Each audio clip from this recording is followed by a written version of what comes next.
This is a story I heard from a college senior. When he was in high school, he once snuck into an abandoned house in his neighborhood with his friends.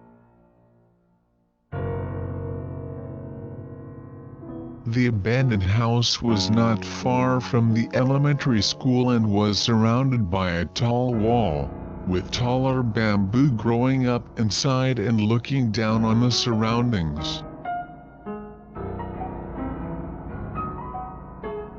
It is said to have once been the home of a wealthy man or a community center, but there was a common rumor. It was said that late at night, a lot of people's voices could be heard coming from inside the walls of the house. They decided to go to confirm whether it was true or not. It was summer, and after 20 o'clock in the evening, they snuck into the compound, being bitten by mosquitoes that were buzzing around them. Although the wall was tall, it was not difficult to break in because the gate was broken. When they entered through the broken wooden door, weeds covered them up to their knees, and they could not see their feet at all. The abandoned house is just ahead, stepping on the weeds. They shined their flashlight on it and found that the storm shutters were closed and a board had been hammered into the doorway, which they assumed was the front door. Using the tools they had prepared, they removed the board and entered the house. The inside of the house was neat and tidy. The linoleum floor was dusty, and at the end of a wide hallway was a large room with the word "waiting room" written on the wall. There were several faux leather sofas lined up in a row, and beyond the chairs was what looks like a counter table.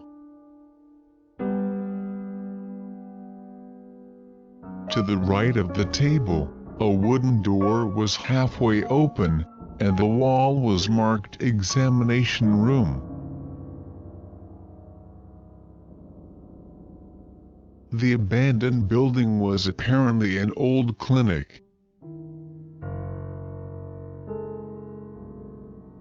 It was hospital, oh no. As they were about to enter the examination room, they suddenly felt the presence of someone behind them. It was not one person, not two also. They heard coughs, sighs, labored breathing.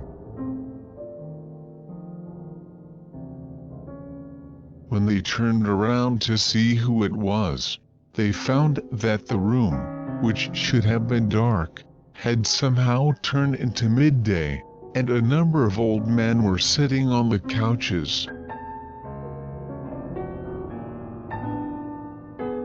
The old man was coughing bitterly, the old women were talking peacefully, and a nurse was walking among them, talking to them. Suddenly, unable to catch up with their thoughts, they just stood there, and then a voice from inside the counter said, "Next please," and a young nurse beckoned them from the examination room. When one of them wandered over and took a step forward, they was suddenly hit on the nose by an unpleasant smell. It was a strong smell of iron rust. The smell woke them up, and when they looked back into the waiting room to escape, it was pitch black, but there was a dense human presence. They, without knowing what happened, screamed loudly and ran home.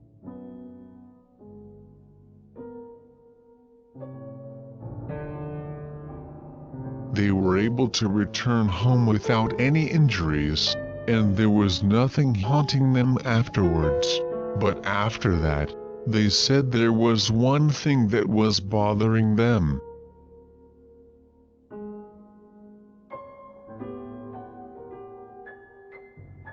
No one remembers who suggested that we go on an abandoned house expedition.